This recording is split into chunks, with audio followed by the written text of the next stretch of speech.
Association postgame presented by Caesars Sportsbook. I'm Jay Acosta-Ruiz here in our studio alongside the one and only Robin Lopez and Chris Haynes. You saw that abbreviated open? Means we got business to take care of, okay? We have full live postgame coverage from Game 5 in Detroit between the Pistons and the Cavs. We will be hearing from the stars of both teams. But of course, fellas, we got to begin with the highlights. More so for your benefit, perhaps, Robin. I don't know. Who knows? Who knows how much basketball I'm watching? You need that elder leadership on your team, definitely. You Every know, time. The wizened, grizzled octogenarian. But don't forget about the younger. Those two right there, man, those are defensive stars. Yeah. Dennis and Stuart Thompson, man, those boys can fly on the defensive end. By the way, the Pistons scored 20 points off 10 Cavs turnovers in the first half. Are there any other ends, Chris? We got 5 minutes to the break. There's the beard. He cuts the deficit to 8. Just about 2 to play here before the break. Vert. Harden's to Levert. Revenge game. There we go. That's right. Look at his face. Yeah, that says it all. On to the third quarter. Harden. I don't think that pass supposed to go through like that. Woo. But turned out okay. And now it's a 3-point game. We move on. 5-point difference. Harden. The beard getting him back in the swing of things. All right. We're tied at 68. Cade for that second chance 3. All right, here's Max Strus. Swing. Bruce was phenomenal. Wow, all alone in the corner. Yes, he was, brother. Give us the line. Ooh, oh no, watch out, SR. With the left? Look at the left. He kept it up. That's on a Stuart Thompson, too. Evan Mobley putting him on a poster. That cluster of Cavs fans is my favorite of the game. They made the long, arduous journey from Cleveland. What is that, about an hour or so? Ish. Hour change. All right, we're in the fourth quarter now. Under 7 to play. Cade wasn't gonna miss that one. They had to cross over a bridge. That was going to be spooky, especially when icy and cold. Couple moments later, here we go. Get him in the corner. Nicely done, Jenkins. All right, final minute and a half. Mobley. Went the other way. Wow. He cut the lead to 2 with just over a minute to go. Suddenly we're tied at 3. Final seconds here. Watch this play by Stuart. Mitchell trying. Don't give up on the play.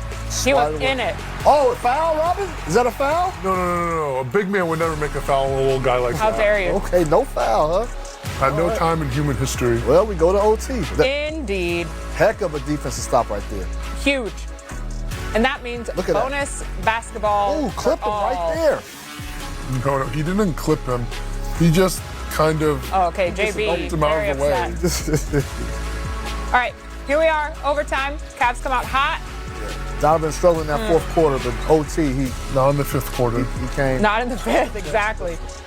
Watch this. Donovan came and delivered. Ooh! OT period. Get it done, Spider. Is that why they call him the 4-3. mailman? This one right what they here. call him? This is unacceptable.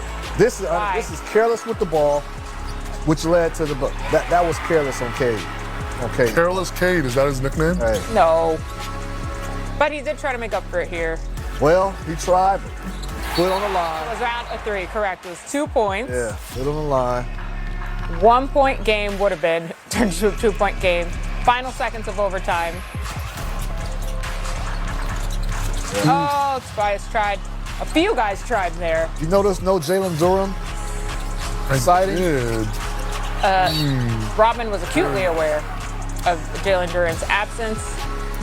In the final seconds, the Cavs in double figures. James Harden, Donovan Mitchell, and Max Strus all scored over 20.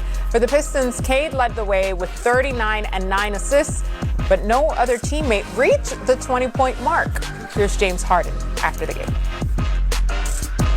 James. Cunningham at that juncture of the game, bringing the ball out, and then finding Donovan Mitchell running to the basket.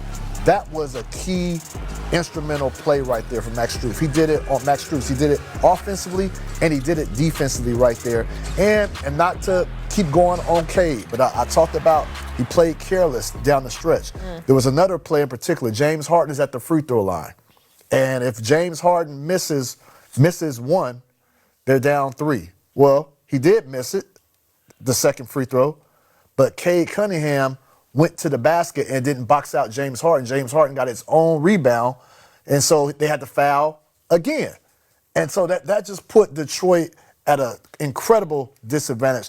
They lost this game. Yeah. No mistake. Not taking anything away from the Cleveland Cavaliers, but Detroit had this game at home, and I blame carelessness, and I blame just a lack of paying attention to detail during a stretch of that game. This is a costly loss for Detroit that could ultimately get them bounced out of the playoffs. Yeah, because as we saw the progression of the game, I certainly didn't think that they would drop this game, let alone go into overtime and then lose it. So anything could switch up really quick, but it wasn't really quick. It was a number of things that stacked up against Detroit. But let's go to the other side of this, Robin, because what did you see from Evan Mobley and Jared Allen that helped Cleveland get the W? I thought they were incredibly aggressive on both ends of the floor. I think that matchup, it's not something that has necessarily been going in Cleveland's favor for the first two games. So I'm kind of curious. I know that Jalen Duren wasn't necessarily, I think that during the regular season averaging 19 points a game. During this series he's been averaging about 9. But I don't think that's necessarily where his strength is. Obviously JD's biggest strength is being a big, physical, strong guy, kind of the embodiment of Detroit Pistons basketball. You have him out there, you have Stu out there. And I think right now we're seeing Jared Allen, Evan Mobley are kind of able to do whatever they want out there as two big men. And when that's the case, Cleveland is a very good basketball team. Yeah, Bickerstaff chose he didn't play Durham really in that fourth quarter or OT period. He went with the hot hand. Remember, Detroit, they had a 14-0 run in that fourth quarter at one point, and Reed was a part of that. So he chose and opted to go with the hot hand. And I don't know, hindsight is 20/20, but this is a guy, Jalen Duren, who I voted for. I voted to be All-NBA third team, and so he's a critical piece of that Detroit puzzle. I'm not going to question him, but we were definitely looking on the sideline. Yeah. Is Durham over there? Okay. If he's over there, is he standing up? Is he okay? Is he ready? He was standing up, like ready to go. This is just a coach's call, and so we'll see. If you can believe it, I assumed he was in the game. I was watching the game. I assumed he was in the game because why would you not have him in the game? Why would you not? I hear you. Yeah. He's, like I said, rolling with the hot hand, and I don't know. But again, Detroit caved. They caved. I don't think it was a Jalen Durham situation. Should he be playing or not? Sure. That's a subplot. But Detroit had the game. It was that fetid disease carelessness. Hey, it sprouts wildly in locker rooms and infects players. That's for sure. You saw it, Rob. All right, we will have more podium sound and press conferences after the break, including James Harden taking the mic. Speaking of Harden. JB, obviously up 9 with 3 minutes left in the fourth quarter. What did you see from there that allowed Cleveland to kind of get back in that one? I feel like we slowed our tempo down, started playing in the half court. Thought we had success when we got out in transition. We got stops and were able to get out and run. And then they started doubling and, getting the ball out of Cade's hands. So, we'll find ways to fix it. We'll be better. Hey, Coach, did they give you a reason why there was no foul call on Jared Allen on that triple? He fouled Asar. It's bad. It's clear. He trips him when he's going for a loose ball. In the game situation, that's tough. JB, we didn't see Paul Reed there till the fourth quarter, and then he played out the rest of the game. Just what we're seeing from JD and Stu that led the decision to putting. Again, I just thought P. Reed gives us that spark. He's always ready when the moment calls for it. Through that point, I thought we had done a pretty good job. They made their run, and P. Reed is, a run stopper for us. So having him as a weapon is good for this team.